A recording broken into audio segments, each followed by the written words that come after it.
Second differentiability का second part इसका differentiability शुरू करते हैं।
स्ट्रेट लाइन में स्लोप पड़ गया, तो ये आपको बताओ एबी कॉर्ड का स्लोप क्या होगा? b minus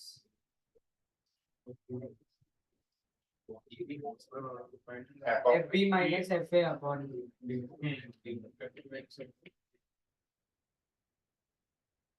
तो y2 minus y1 upon x2 minus x1 से स्लोप आ जाता है। तो अभी कोई भी curve y equal to fx अपने पास, तो उसके a और b को ज्वाइन करने वाली कॉर्ड का स्लोप ही हो जाएगा।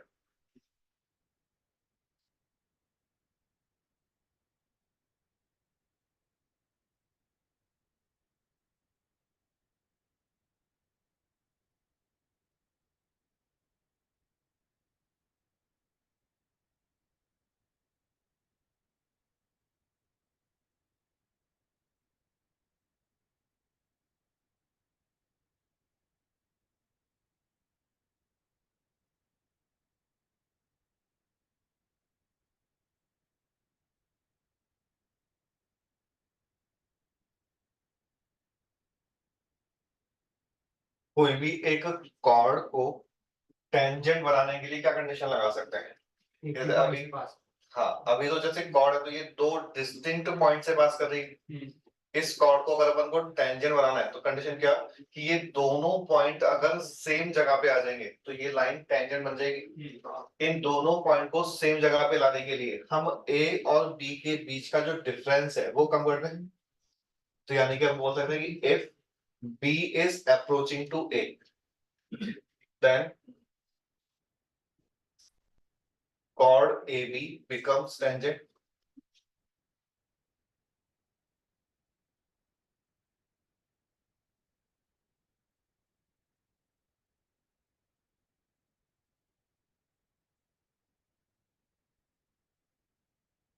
And slope of tangent जो है वो अपन ऐसे लिख सकते हैं limit B approaching to A.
देखना हमने जो कॉर्ड का स्लोप है उसमें बी और ए को इक्वल किया, तो और फिर अगर थोड़ा सिंपल रखने के लिए बी की जगह ए प्लस एच रखा तो ये एक्सप्रेशन बन जाएगा ये वाला।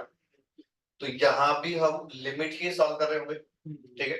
और हमने इस एक्सप्रेशन को एफ डैश ए बोला है, और एफ डैश ए का मतलब x इक्वल टू ए पे एफ एक्स का डेरिवेटिव। तो अगर अपन से जैसे तुम लोगों को पता होगा कि साइन एक्स का डेरिवेटिव क्या होता है, cos एक्स। अगर हमको प्रूव करना है तो इस वाले फॉर्मूले से प्रूव करो।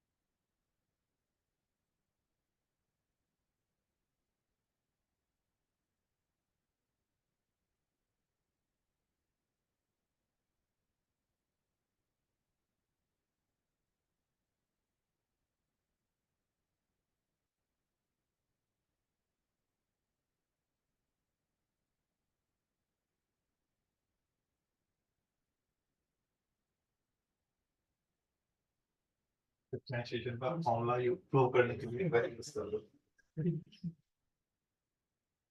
तो यहाँ पे या तो sine C minus sine A लगा लो, या फिर sine A plus B open कर लोगे तो भी आ जाता है easily.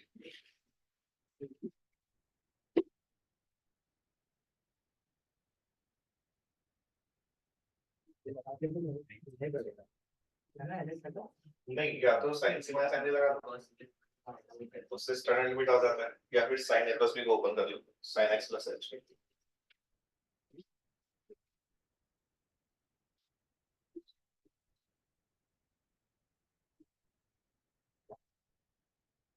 Sign C minus sine D is तो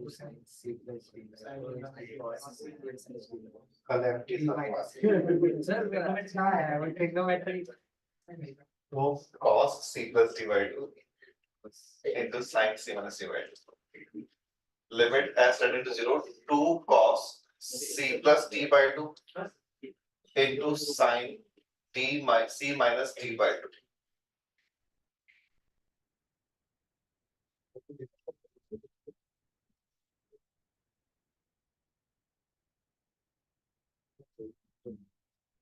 तो इसमें हम देखो कि इनडिटरमिनेट फॉर्म कौन सी टर्म की वजह से है,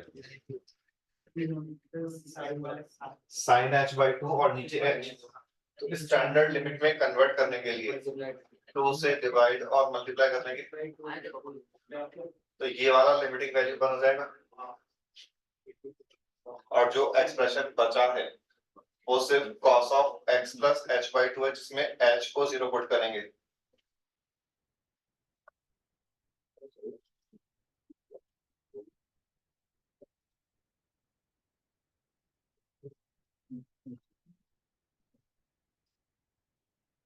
तो जो भी डिफरेंशिएशन के फॉर्मूले तुम्हें पता है वो अपन इस फॉर्मूले से फाइंड कर सकते हैं, और इसको अपन डिफरेंशिएशन का फर्स्ट प्रिंसिपल बोलते हैं। First principle.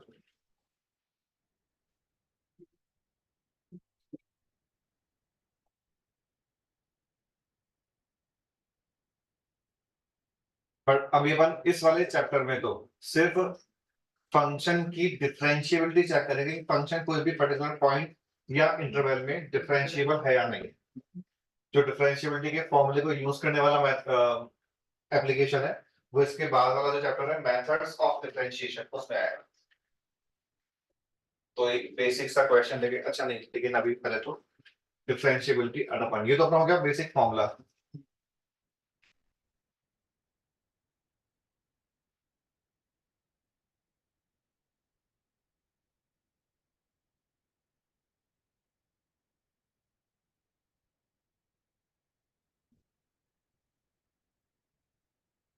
कोई एक पर्टिकुलर पॉइंट पे लिमिट एग्जिस्ट करती है कि नहीं करती, ये चेक करने का बेसिक मेथड क्या होता है,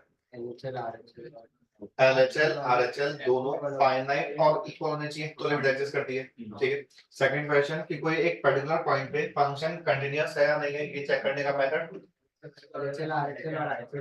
LHL RHL और f ऑफ a, ये तीनों फाइनाइट और इक्वल होने चाहिए, तब जाके फंक्शन बढ़ेंगे ऐसे। वैसे ही नेक्स्ट है डिफरेंशिएबिलिटी, और यहाँ पे हम वर्ड यूज करेंगे L H D R H D, left hand derivative right hand derivative. ये भी एक लिमिट ही है, तो इसके लिए अपन को S tending to zero plus और S tending to zero minus करना पड़ेगा। तो जो जीरो प्लस वाला केस है वो तो हो गया right hand derivative R H D, और जीरो माइनस वाला केस हो गया लेफ्ट हैंड डेरिवेटिव।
रिजल्ट के अकॉर्डिंग डिसाइड करेंगे, अगर ज्यादा चेंजेस लगे तो करेंगे, नहीं लगे तो फिर नहीं।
ये तो जो मैंने भी एक्सप्रेशन लिखा था उसी का ही एग्जैक्टली सेम एक्सप्रेशन लिखा हुआ है, बस अपन ने S tending to zero plus और S tending to zero minus यहाँ पर बोला हुआ है। कई बार क्या होता है कि अपन को जीरो माइनस में अगर बाई चांस का भी डाउट है और हमें अगर इसको जीरो प्लस में रखना है तो बस इस पूरे एक्सप्रेशन में एच के प्लेस पे माइनस एस लिखना है। ऐसा करने से S tending to zero plus हो जाएगा, ठीक है। और वो ध्यान के रखना कि एक एक जनरल पॉइंट डिफरेंशिएबिलिटी के लिए कि इन दोनों एक्सप्रेशंस, ये दोनों जो ब्रैकेट के अंदर लिखा हुआ है, इन दोनों एक्सप्रेशंस का डिफरेंस नीचे आना चाहिए और वही डिफरेंस अप्रोचिंग टू जीरो होना चाहिए, तो ये फंक्शन का डेरिवेटिव बन जाएगा, ठीक है। बेसिक एप्लीकेशन में अच्छा हम लिमिट वाले क्वेश्चन में एलएचएल आरएचएल अलग अलग कंबाइन कर दें। नहीं, जब फंक्शन का डेफिनेशन अलग अलग हो, राइट हैंड साइड पे अलग लेफ्ट हैंड साइड पे अलग, तो सेम चीज यहाँ पे है। जैसे मान लो क्वेश्चन ने बोल रखा है कि x और x square x less than 1 x greater than equal to 1, तो अपन यहाँ पे 1 पे अगर अपन को चेक करना है तो LHD और RHD अलग अलग फाइंड करेंगे। तो check डेरिवेबिलिटी of fx at x equal to 1.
Not deniable.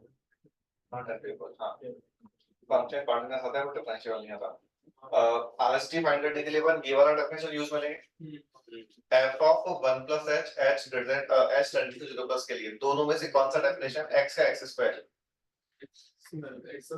x square, तो यहाँ पे 1 plus h होल स्क्वायर समझ आता है। f of 1 का वैल्यू बोलो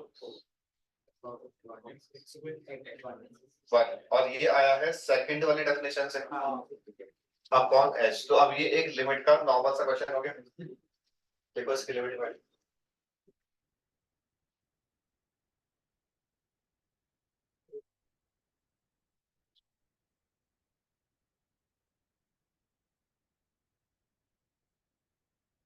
फिर उसमें एक्स रख के भी कर सकते हैं लास्ट में, बस इसकी जगह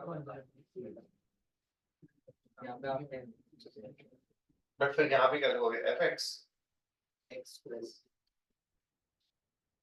प्लस मतलब हाँ बोलेंगे तो फिर तुमने x square x equal to 1 देख के ही लिखा है, क्योंकि अगर इक्वलिटी यहाँ पे होती तो फिर अपन x लिखते।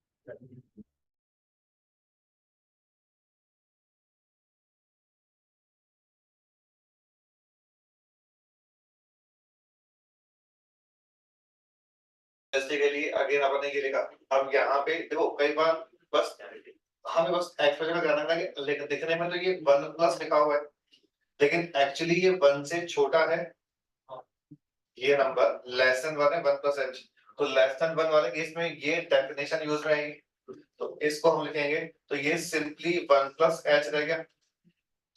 f ऑफ 1 कितना है 1, f ऑफ 1 तो यहाँ से ही डिसाइड होगा, और इसका लिमिटिंग वैल्यू 1 आ रहा है।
देखो LST RST दोनों बना दें।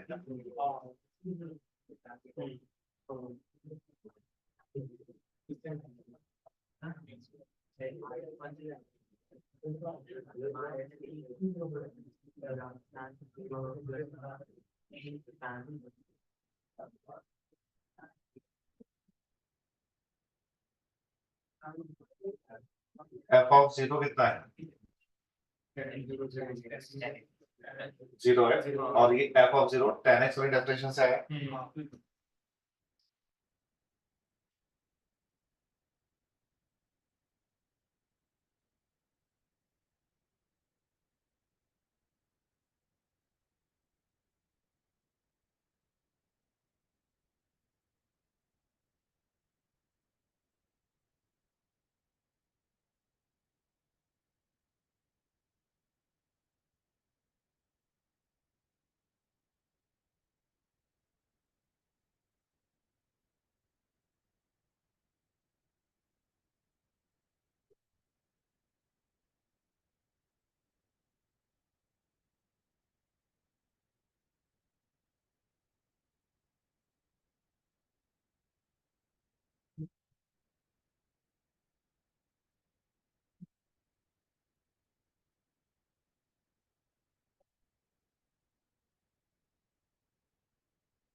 H square 1 plus H whole square आएगा।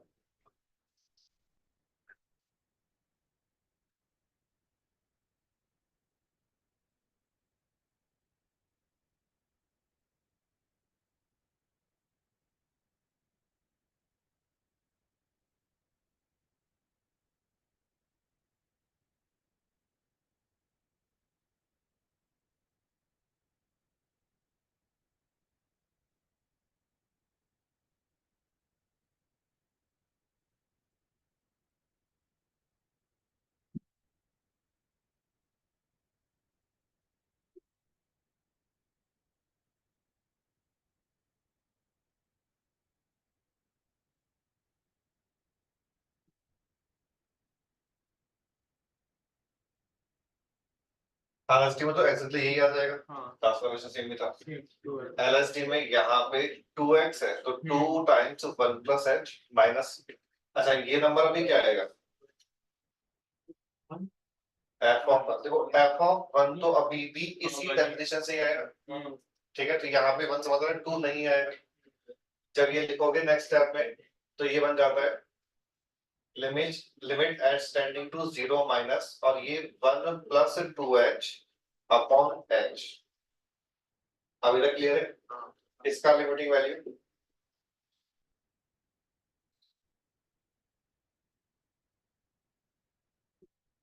इन्फिनिटी आ रहा है।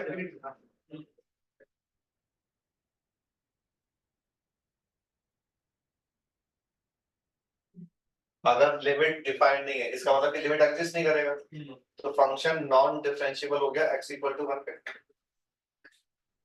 ठीक है, इससे पहले वाले केस में भी नॉन डिफरेंशिएबल था, लेकिन उस केस में एलएसडी आरएसडी दोनों फाइनाइट आ रहे थे बट इक्वल नहीं आ रहे थे। इन दिस केस आरएस एलएसडी जो है वो डिफाइन ही नहीं हो रहा।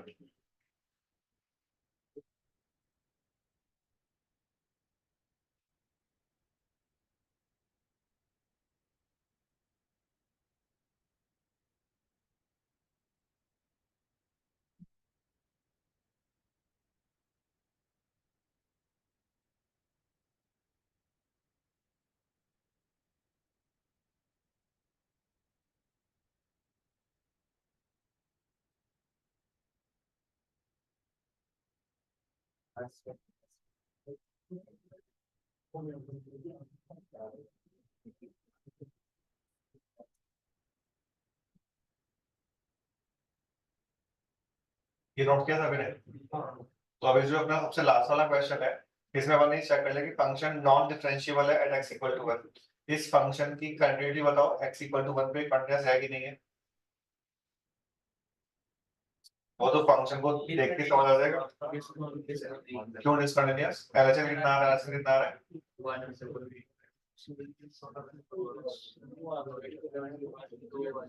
एलएचएल 2 और आरएचएल 1 होता है 2x और x स्क्वायर डेफिनेशन से।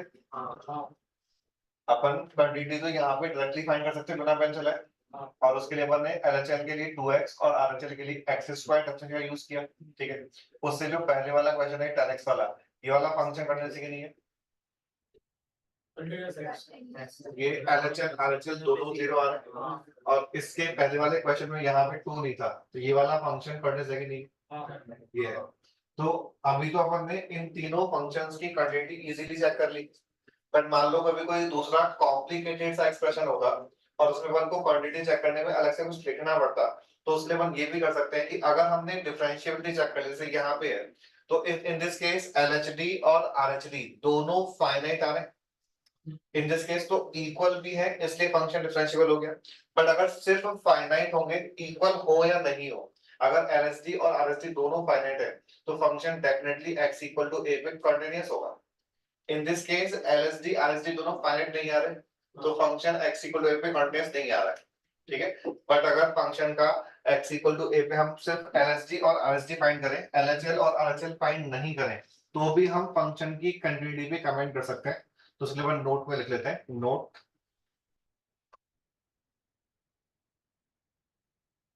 For y equal to fx at x equal to 8।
तो अगर एलएसडी और आरएसडी दोनों अगर फाइनाइट आ रहे हैं तो हम बोल सकते हैं कि फंक्शन x इक्वल टू भी कंटीन्यूअस है।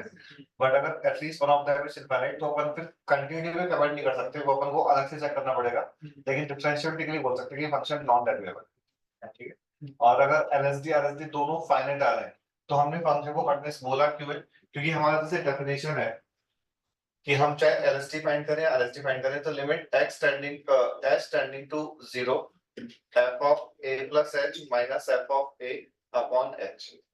अगर ये फाइनाइट है इसका मतलब कि ये लिमिट एग्जिस्ट कर रही है। ये लिमिट कब एग्जिस्ट करेगी, जब हम इसका अगर इनडिटरमिनेट फॉर्म चेक करें तो नीचे 0 बन रहा है, लिमिट एग्जिस्ट कर रही है। तो जो ऊपर एक्सप्रेशन है वो भी 0 को ही अप्रोच करना चाहिए, तब भी लिमिट एग्जिस्ट करेगी।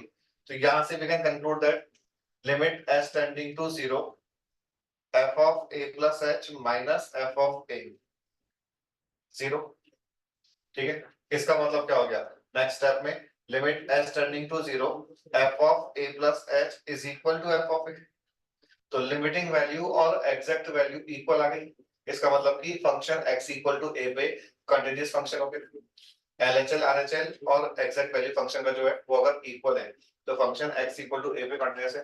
तो जब भी LSD RSD फाइनाइट होंगे, ये इक्वल हो या ना हो, जब भी फाइनाइट होंगे हमेशा फंक्शन कंटीन्यूअस होगा। लेकिन अगर ये इंफिनिटी बन गया तो फिर अपन ये स्टेप बोल नहीं पाएंगे। तो इन दैट केस लिमिट मे और मे नॉट एग्जिस्ट, तो फंक्शन कंटीन्यूअस हो भी सकता है या फिर नहीं भी हो सकता। h को लेकर हम ऐसा समझ सकते हैं, पर प्रॉब्लम तो क्या बोला था कि 0/0 फॉर्म है, इसलिए अपन ने ऐसा किया।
x less than 1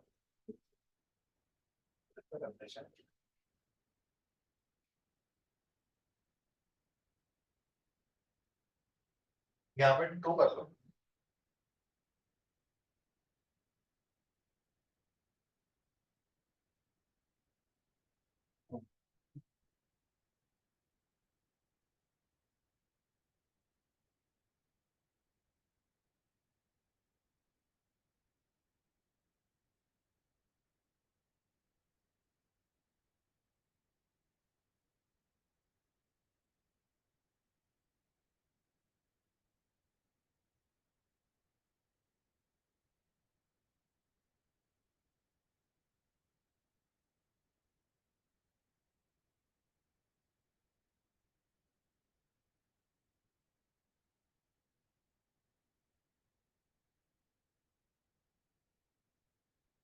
ये मैंने लिखा नहीं है, ये इंटीग्रल पार्ट फंक्शन है और ये फ्रैक्शनल पार्ट फंक्शन।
LC भी बन जाता है।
देखो दोनों LSD RSD बनाते हैं।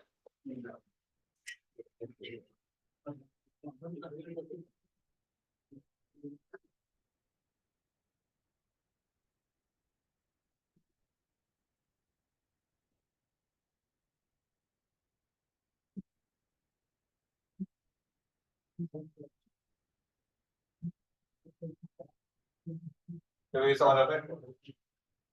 एफ ऑफ वन का वैल्यू V2 यार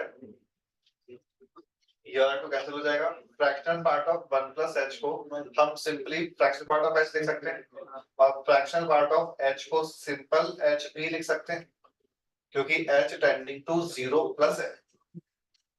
अगर तुम्हें देखो अभी तो वैसे सिंपल केस है स्टिल, अगर कभी तुम्हें फ्रैक्शनल पार्ट प्रॉब्लम करे जैसे यहाँ तक तो क्लियर है। अगर कभी भी तुम्हें फ्रैक्शनल पार्ट प्रॉब्लम करे तो इसको इन टर्म्स ऑफ जीआईएफ लिख लिया करो, वो थोड़ा सिंपल हो जाता है। तो ये h minus box of h बनेगा h tending to zero plus पे बॉक्स ऑफ h कितना हो जाएगा जीरो। तो ये ओनली h अपॉन h ही रहेगा।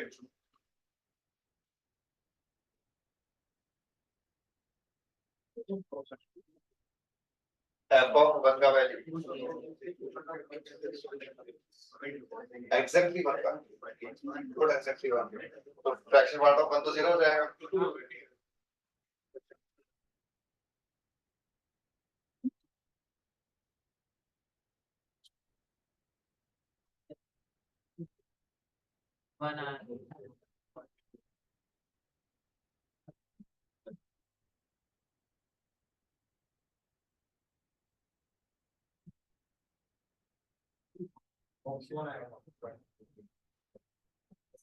देखो ये एक्सप्रेशन समझ आ गया। अब जब h tending to zero minus है तो ये नंबर लेस देन टू होगा, लेस देन टू का जीआईएफ वन हो जाएगा। तो ये expression one plus H minus two upon H लिखा हुआ है तो टू और माइनस टू तो कैंसिल हो गए। तो ये भी लिमिटिंग वैल्यू वन ही आ जाता है।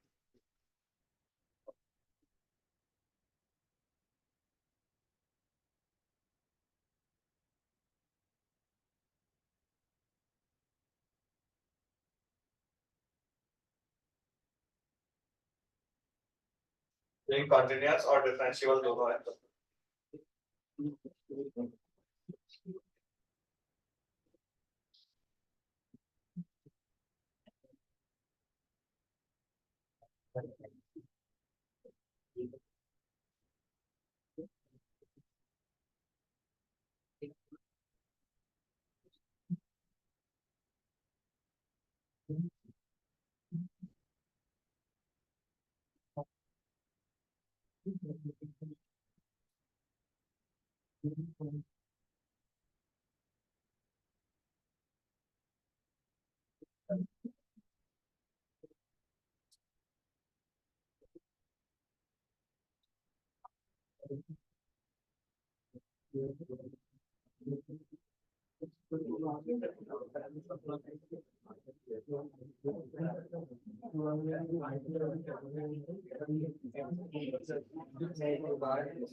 cos of 2x x और f of 1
ये कराने को नहीं है कॉन्फिडेंस बढ़ाने को नहीं बड़ा सिंपल क्वेश्चन पूछा है ये अभी मेरे को एक पॉइंट पे डिफरेंशियल चेक करना तो समझ आ गया इनफैक्ट फर्स्ट ऑप्शन तो सिर्फ क्वांटिटी चेक करने को बोल रहा है तो हम देख के बता सकते हैं तो बताओ LHL RHL इक्वल आने के नियरेस्ट माइनस का 2 पे LHL कितना आ रहा है 0 RHL कितना आ रहा है 0 तो आ रहा है cos ऑफ माइनस का 2 भी 0 ही होता है तो LHL और एग्जैक्ट वैल्यू भी यहीं से आ जाएगी दो भी 0 ही आएंगे तो फंक्शन कंटीन्यूअस तो है ही आगे वाला चेक करो सिर्फ माइनस पाई बाय 2 पे क्वांटिटी पूछिए और रिमेनिंग दोनों पे डिफरेंशिएबल तीनों पे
बी करेक्ट।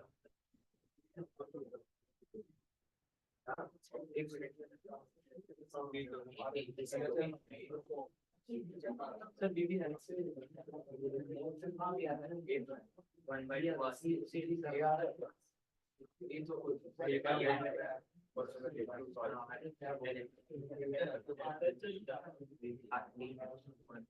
ठीक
डीबी है ना सब ये ऑप्शन फ्रैंकली का ऑप्शन सब है सारे बी ऑप्शन अगेन चेक करने का नीड नहीं है क्योंकि इस वाले पॉइंट पे फंक्शन का डेफिनेशन चेंज नहीं हो रहा और सारे के सारे स्टैंडर्ड फंक्शंस अपने डोमेन में हमेशा कॉन्टिन्यूअस और डिफरेंशिएबल होते हैं। तो ऐसा वैसे माइनस थ्री बाई टू पे कौन सा डेफिनेशन यूज में आएगा? माइनस ये वाला माइनस कॉस एक्स माइनस ये माइनस 1.57 हो गया ना, तो ये वाला यूज में आएगा तो इसका डेरिवेटिव sin x आ जाएगा। अच्छा वो मैंने तुम्हें बताया डिफरेंशिएशन वाला। अभी तो अपन क्या है कि लिमिट वाले मेथड से सॉल्व करेंगे। तो अगर अपन x इक्वल टू 0 पे बात करें तो LHD के लिए तो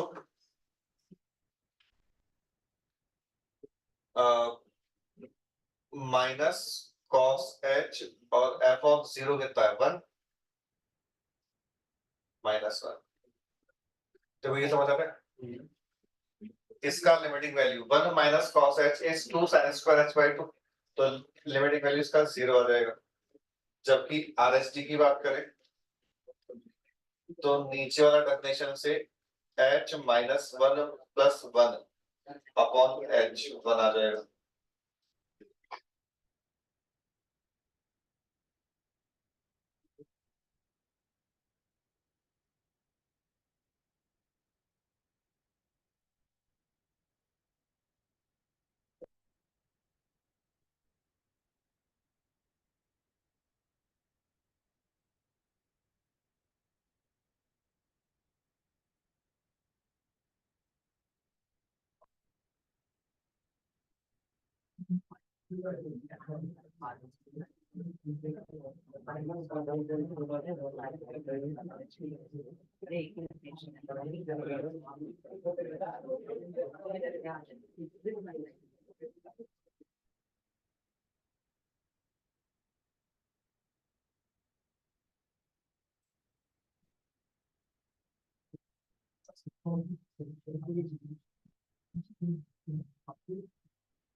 अब आपने x equal to minus three by two कुछ लिखा नहीं है तो समझ आ रहा है कि माइनस थ्री बाई टू पे सिंस फंक्शन का डेफिनेशन चेंज नहीं हो रहा।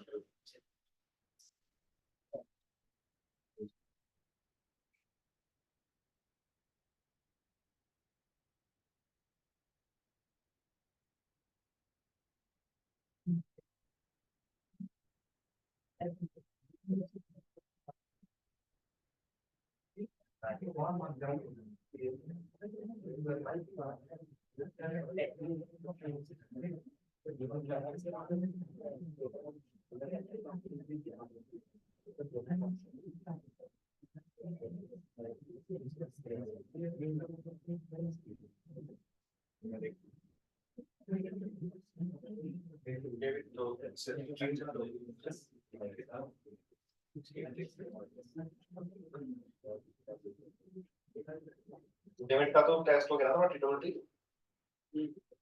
इसका कवर गया।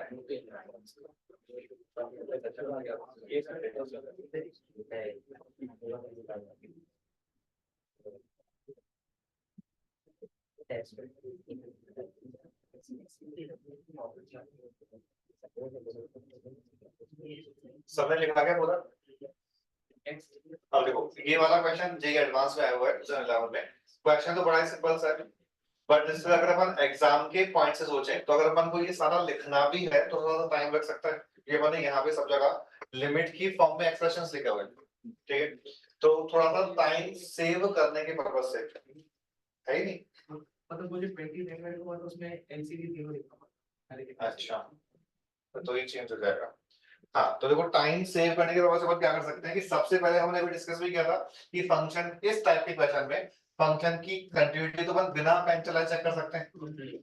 जैसे मैंने यहाँ पे ये चेक किया तो इस चीज को लिखने का कोई नीड नहीं है। तो x equal to minus pi by two पे दोनों ही जीरो बन रहे हैं। x इक्वल टू जीरो पे बताओ जीरो पे फंक्शन कंटिन्यूस है कि नहीं है? कंटिन्यूस है, यहाँ से भी माइनस वन यहाँ से भी minus one, x equal to one पे यहाँ से भी जीरो यहाँ से भी जीरो, तो फंक्शन की कंटिन्यूटी तो हम बहुत इजीली चेक कर सकते हैं। तो इसका सेकंड मेथड ये है कि पहले तो जो भी पॉइंट्स है उन पे फंक्शन की कंटिन्यूटी चेक कर लो। तो अभी तो ये वाला function minus pi by to zero और वन तीनों पे ही करने सारे। अगर फंक्शन कंटिन्यूअस है तो फिर डायरेक्टली एफ डैश एक्स लिखो और इन सब के डेरिवेटिव्स लिख दो। तो फर्स्ट वाले का डेरिवेटिव, सेकंड वाले का, थर्ड का ओनली वन, फोर्थ का। लेकिन जब इनका इंटरवल लिखोगे तो ये x less then minus pi by to, यहाँ पे माइनस पाई बाई टू से ओपन जीरो और यहाँ पे जीरो से वन और यहाँ पे वन से ग्रेटर। हमने सभी जगह से इक्वलिटी हटा दी। अभी तक ये बात समझ आ गई? अब हमें x इक्वल टू ऑप्शन के according x equal to zero और वन पे और माइनस थ्री बाई टू पे चेक करना है डिफरेंशिएबिलिटी। जीरो पे चेक करने के लिए इन दोनों डेफिनेशन से यहां से एलएसडी आएगा, तो एलएसडी कितना आ गया जीरो पे? जीरो। और आरएसडी कितना आ गया? वन। देखो वही पहले भी आ रहा था, जीरो पे एलएसडी जीरो और आरएसडी वन, या तो लिमिट सॉल्व करके फाइंड कर लो या फिर सिंपली डिफरेंशिएट करो और फिर एक्स को जीरो पुट कर दो, जीरो पे फाइंड करना है तो। ऐसे ही वन पे हम इन दोनों का यूज करेंगे, तो वन पे एलएचडी वन आ रहा है और वन पे आरएसडी वन आ रहा है। तो ये वाला मेथड इसके कंपैरिजन में सिंपल है, लेकिन ये कब लगाना है? जब फंक्शन जिस भी पॉइंट पे अपन चेक कर रहे हैं उस पे कंटीन्यूअस। इस वाले मेथड को लगाने के लिए अपन को क्वांटिटी चेक करने का रिक्वायरमेंट नहीं है, ये तो अपन लिमिट सॉल्व करके आंसर फाइंड कर लेंगे।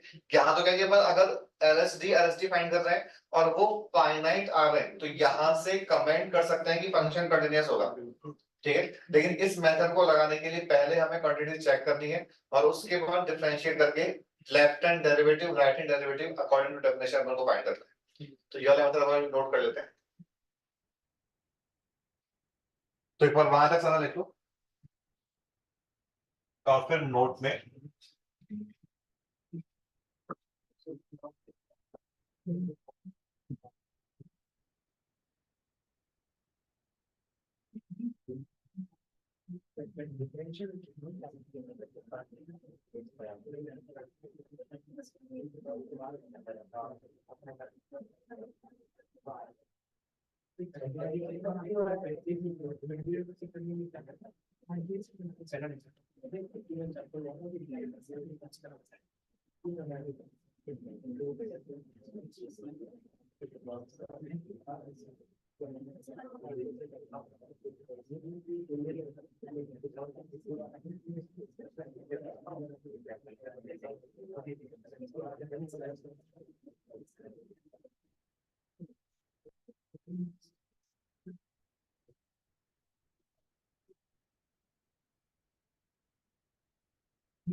सर ऐसे मतलब 3-4 लोग का मतलब अच्छे आए ये पैसे एक्सेल में डालेंगे।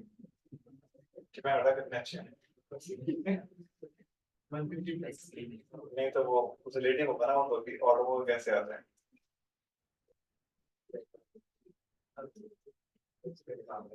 जब वहां पे तो लोगों के बेकार होंगे तो नंबर ऑफ स्टूडेंट्स सेम रखने में अब तो चेंज नहीं करेंगे चेंज करेंगे तो फिर पूरी शफलिंग करनी पड़ेगी नीचे डालेंगे फिर कोर्स का एक्सपेक्ट चल रहा है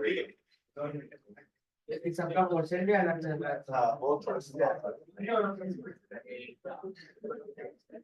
अभी देखते हैं अभी कुछ फिक्स नहीं है रिजल्ट लास्ट वीक क्लास वाले में पकड़ा पूरा हफ्ता लगा था ना हफ्ते से ज्यादा अच्छा लास्ट में शफलिंग भी करनी थी तो इससे टाइम लगा था तो अगर शफलिंग नहीं करनी हो तो जल्दी आ जाएगा सर बट एमटी1 में तो शफलिंग भी की थी तभी एक बार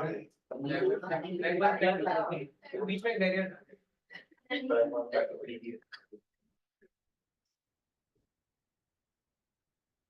जो अपन पॉइंट डिस्कस कर रहे थे कि ये तो एक बार दो बेसिक पॉइंट देख लो कि अगर फंक्शन x इक्वल टू ए पे डिफरेंशिएबल है तो सर्टेनली वो x इक्वल टू ए पे कंटीन्यूअस होगा ही होगा। अगर फंक्शन x इक्वल टू ए पे डिसकंटीन्यूअस है तो वो कभी भी डिफरेंशिएबल नहीं हो सकता। ठीक है, नेक्स्ट पॉइंट कि अगर hx और gx इस तरह से डेफिनेशंस में आ रहे हैं fx की डेफिनेशन में, और hx और gx दोनों ही x इक्वल टू a के अराउंड डिफरेंशिएबल है, तो हम इस डेफिनेशन को डायरेक्टली डिफरेंशिएट करके ऐसे लिख सकते हैं प्रोवाइडेड कि fx वाला function x equal to a पे कंटीन्यूअस हो। और ध्यान देना कि हमने x इक्वल टू मतलब एक चीज तो क्या कि x इक्वल टू a पे कंटिन्यूटी जो है वो चेक करनी है। उसके बाद हमने जब डिफरेंशिएट किया तो इन दोनों ही जगह से इक्वलिटी को हटा दिया।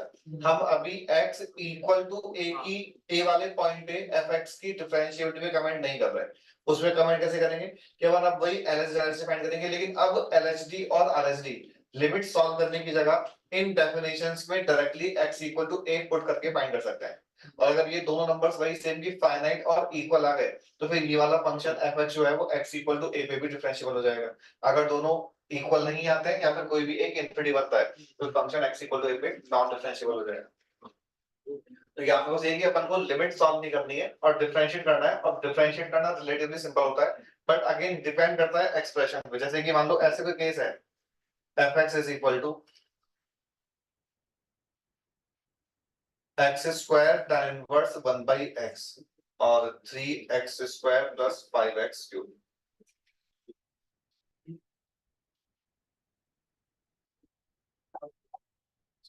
अब देखो इस टाइप ऑल्दो हमें हम मतलब अगर tan इनवर्स का डिफरेंशिएशन अगर नहीं भी आ रहा तो भी अपन सीख लेंगे, लेकिन स्टिल इस टाइप का एक्सप्रेशन को डिफरेंशिएट करेंगे तो ये थोड़ा बेकार ही हो जाएगा जब भी रूट आएगा या इनवर्स आएगा। ठीक है, इस टाइप वाले को करेंगे तो सिंपल हो जाएगा। तो ऐसा नहीं कि हमें हमेशा ही ये मेथड लगाना है, हमें पहले तो क्वेश्चन के अकॉर्डिंग डिसाइड करना है कि दोनों में से किस मेथड में कम कैलकुलेशन है। और अभी इन दिस पर्टिकुलर क्वेश्चन अगर हम एलएचडी की बात करें पहले, तो एलएचडी के लिए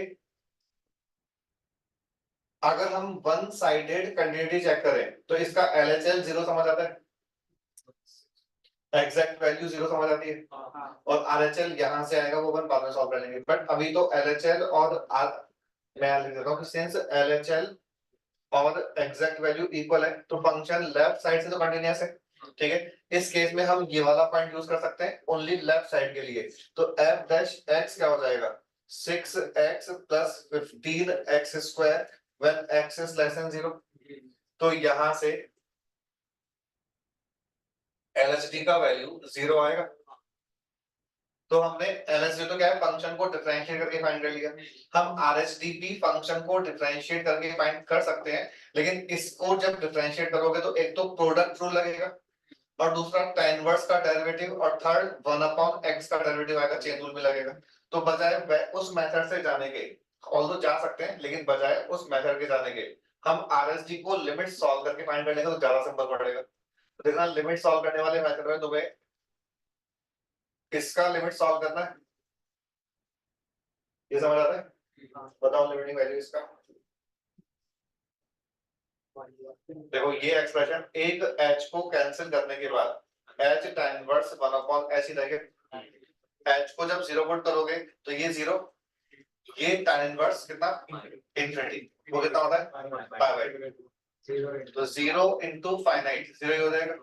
तो यहाँ पे लिमिट सॉल्व करने वाला मेथड ज्यादा सिंपल है बजाय डिफरेंशिएट करने वाले के। तो अपन यहाँ पे क्वेश्चन के अकॉर्डिंग डिसाइड करेंगे, बट दोनों मेथड्स कब लगाने हो क्लियर है। लिमिट वाला मेथड तो ऑलवेज एप्लीकेबल है, डिफरेंशिएट करने वाला मेथड कंटीन्यूअस वाले फंक्शन के लिए। तो ये since LHD equal to RHD आ रहा है इन दिस केस, तो डेरिवेबल फंक्शन आ रहा है। तो अपन एक क्वेश्चन में दोनों मेथड भी लगा सकते हैं, डिपेंड करेगा कि अपन LHD RHD कैसे कौन से मेथड से सॉल्व करना है। अच्छा अगर तुम्हें वैसे ये नोट करने के बाद इसका x square tan inverse 1 upon x का डेरिवेटिव लिखना, ये सारा नोट करने के बाद बस इसलिए कि ऐसा कोई बहुत मुश्किल भी नहीं है, बस वो एक्सप्रेशन थोड़ा सा लेंथी आएगा वो लिखना होगा।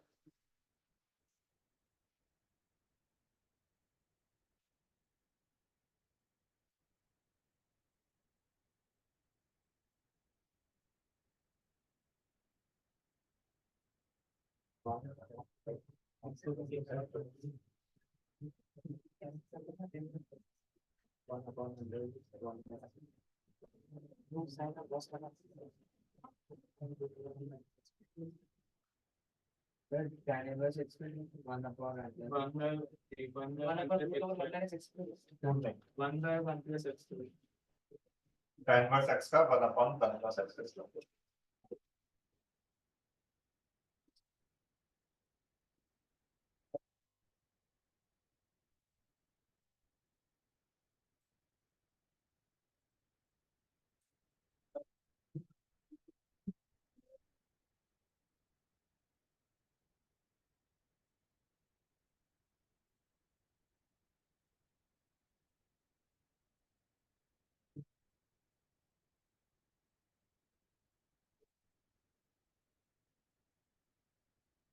But 2x tan inverse 1 by x minus x square upon x square plus x square upon 1 plus x.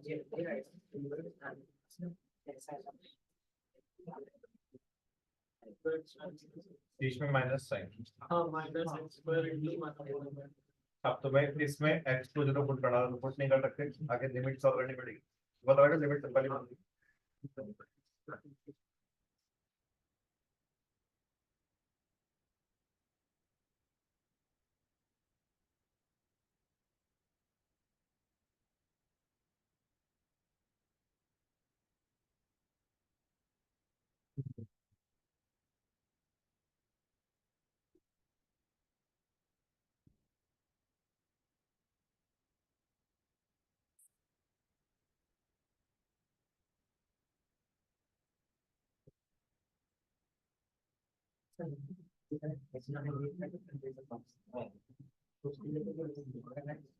नहीं। वो अपने बोला ना कि सारे स्टैंडर्ड फंक्शन जो है वो हमेशा अपने डोमेन में डिफरेंशिएबल होता है। तो अब जैसे इसका डोमेन ये पूरा की पूरा ही हो गया, हर पॉइंट पे डिफाइंड है।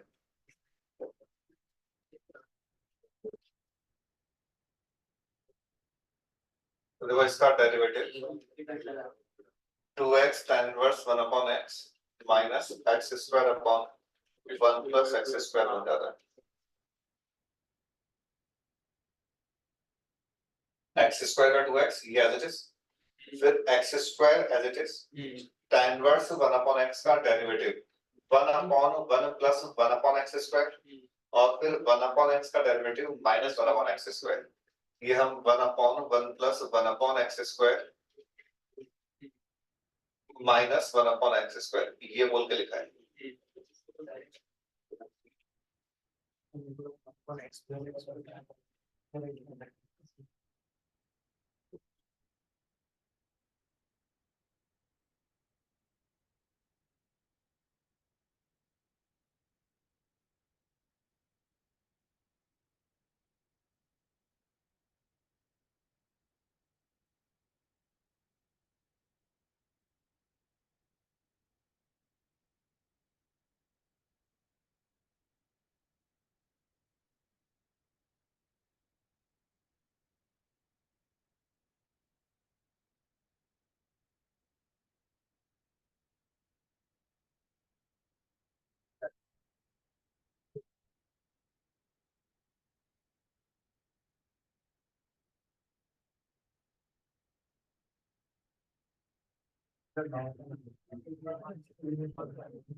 क्वेश्चन सिंस बोल रखा है कि फंक्शन डिफरेंशिएबल है, तो हम पहले तो फंक्शन की क्वांटिटी से कंडीशन फाइंड कर लेंगे। LHL और RHL को x इक्वल टू 1 पे इक्वल करेंगे।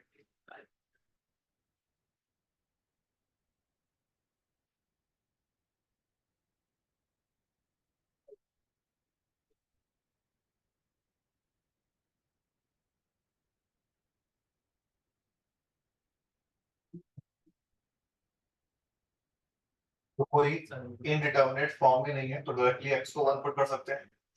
तो ये a प्लस बी और ये 3a माइनस b प्लस 2।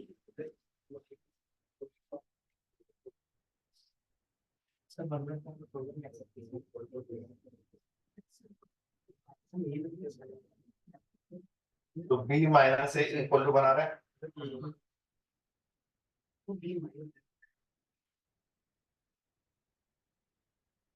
दूसरा, अगर हम फंक्शन के डेफिनेशंस को डायरेक्टली ही डिफरेंशिएट करें, तो first definition 2bx and second definition 3a आ जाएगी।